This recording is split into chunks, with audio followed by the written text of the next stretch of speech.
We just got a very exciting new unit, but it has very specific niche applications.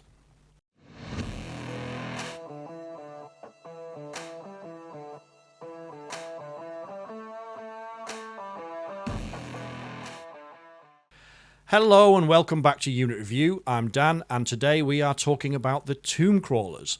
I'm pretty excited about this unit. It came to us as part of the new Kill Team Tomb World box. One of 3 units that's been added from that kill team into 40k. And in my opinion, it is by far the best of the 3. But it's by far the best of the 3 in specific situations. It's not like an all-comers type of unit. You can only use it in certain circumstances. So let's dive into it and we'll discuss whether we think this is actually worth it. Starting with the stat block, this unit has a movement of 5 inches, toughness 4, a 3-up save, 3 wounds, a leadership of 8+, and an OC of 1. In terms of unit composition, you get 2 models in a unit, and every model is equipped with the Twin Gauss Reaper and Claws. And the unit costs 50 points. Keyword-wise, they've got the Beast keyword, the Tomb Crawlers keyword, and most importantly, Canoptek keyword. But we'll come on to that later, so bear with us. Looking next at wargear options, one model's Twin Gauss Reaper can be replaced with 1 transdimensional isolator. And in terms of wargear abilities, we'll start with that transdimensional isolator, because it's got a 12-inch range. You get 2 attacks, hitting on 4s, strength 4, AP 2, damage 2. Whereas the Twin Gauss Reaper, the standard wargear, that also has a 12-inch range, 2 attacks, hitting on 4s, strength 4, but it's only AP 1, damage 1. However, it gets 2 pretty cool keywords, lethal hits and twin linked. Meanwhile, they're also not too bad in melee. The claws give you 4 attacks, they're hitting on 4s, they are strength 6, AP 1, damage 1. Pretty nice. Of course, in 10th edition, the stat blocks and the weapons are one thing, but every datasheet has specific abilities now, so let's look at those and see what this can bring to the table. Like all Necron units, Tomb Crawlers come with reanimation protocols. They also come with weapon sentinels. Each time a model in this unit makes a range attack that targets a unit within 12 inches, you can ignore any or all modifiers to the following. Number 1, that attack's ballistic skill characteristic. Number 2, the hit roll. And 3, the wound roll. In addition, this unit has Canoptek Retinue. What that ability does is effectively this unit can become part of a bigger bodyguard unit for a Cryptek model that is leading that unit. And if that sounds complicated, it can be, but it's very rare in 40k for a non-character unit to be able to join another unit like this. So it's worth going into some more detail. I'll explain it now. At the start of the Declare Battle Formation step, this unit can join one other unit from your army that is being led by a Cryptek model. It's worth noting that a unit cannot have more than 1 Tomb Crawlers unit joined to it, and it cannot have both a Tomb Crawlers and a Cryptothralls unit joined to it. It's one or the other. However, if you do join the Tomb Crawlers to a unit, until the end of the battle, every model in this Tomb Crawlers unit counts as being part of the bigger bodyguard unit, and that bodyguard unit's starting strength is increased accordingly. Now, why this is important, and I would recommend you explain this to your opponent at the start of the battle, is that the Tomb Crawlers can therefore come back in the reanimation step, even if they've been destroyed. So let's say they're joined to a unit of 20 warriors, your opponent shoots, puts 6 wounds on, you take the 2 Tomb Crawlers off. When it comes to your reanimation, provided there are still some warriors on the table, you can reanimate the Tomb Crawlers. Based on those abilities we've just gone through, there are several ways to use this unit in 40k, so I'm going to run through them for you now. We'll start with running them solo because this is probably my least favourite option.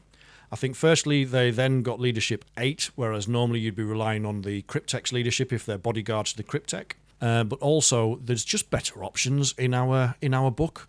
If you've got 50 points spare, take a Royal Warden instead. You can go and use him to be a little action monkey. If you wanted just to screen out, you could probably use Scarabs instead for the same points, well, fewer points, and they'll do a slightly better job.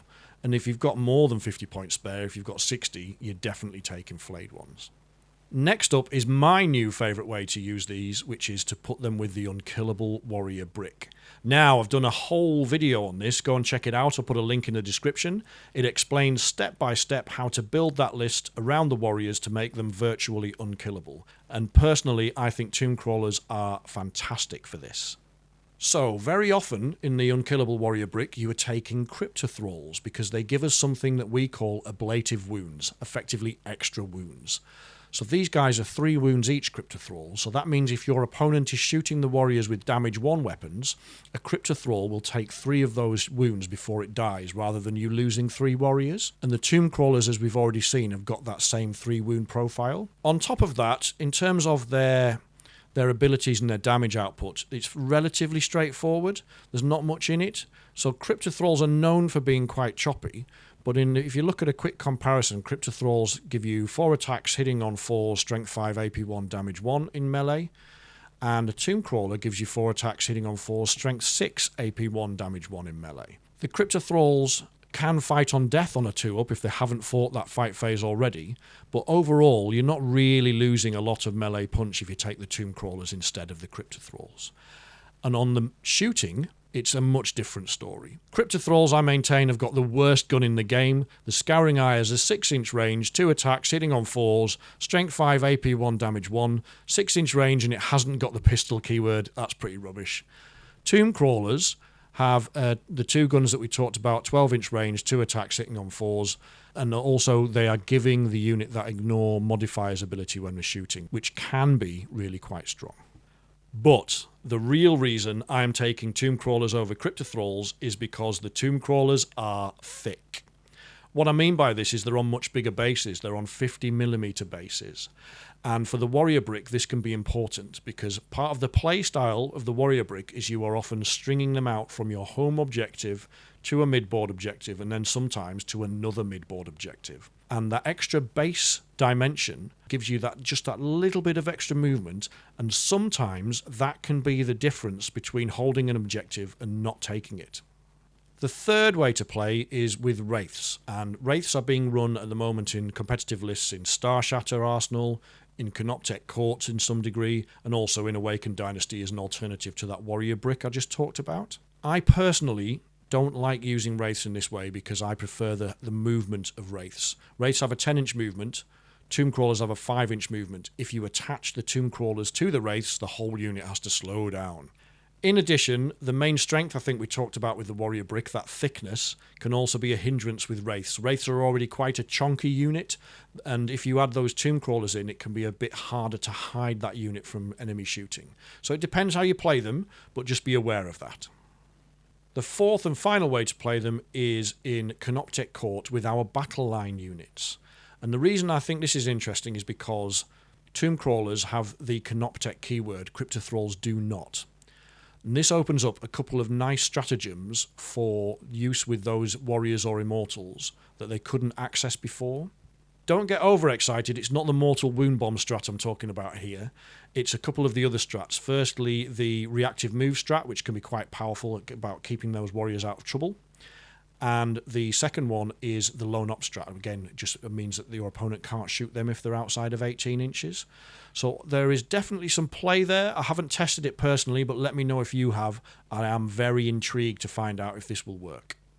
Final thoughts. There is absolutely some play with this unit in several builds. If you run any of those that we've just gone through, I think it is 100% worth trying the tomb crawlers. Whether or not you've used cryptothralls before, try the tomb crawlers. I absolutely love them in the warrior brick. I'm going to be trying them in other builds. The other thing I would say, though, is they are probably not going to stay at 50 points. I think they're slightly too cheap. They're 10 points cheaper than cryptothralls already. I think they'll probably go up to that 60 points. Not that I want to be asking Games Workshop for points increases, but in the same way I believe that the macrosites probably need to come down 10 points. These probably need to go up a little bit. Is that a hot take? I don't think so, but let me know in the comments. Also let me know if I've missed anything. Have you found other ways to use this unit which is really cool? And as always, I'll try to reply to all of your messages and all of your engagement. I really appreciate it.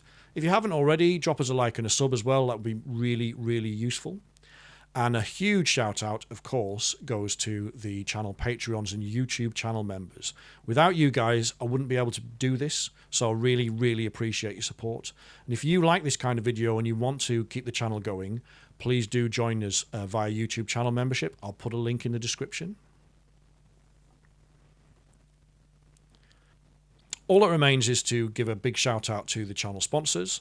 They are the official Warhammer merchandise store. They've got everything in that store, from cute little plushies up to t-shirts and hoodies, everything in between. They've even got calendars at the moment, so go and get one of those for 2026. If you like something slightly different, go and check out Gambit Gaming. They make lush Grimdark-inspired t-shirts and hoodies, and they also have a video game-inspired range as well. Well worth a look. And last but not least are the legends at Loaded Dice.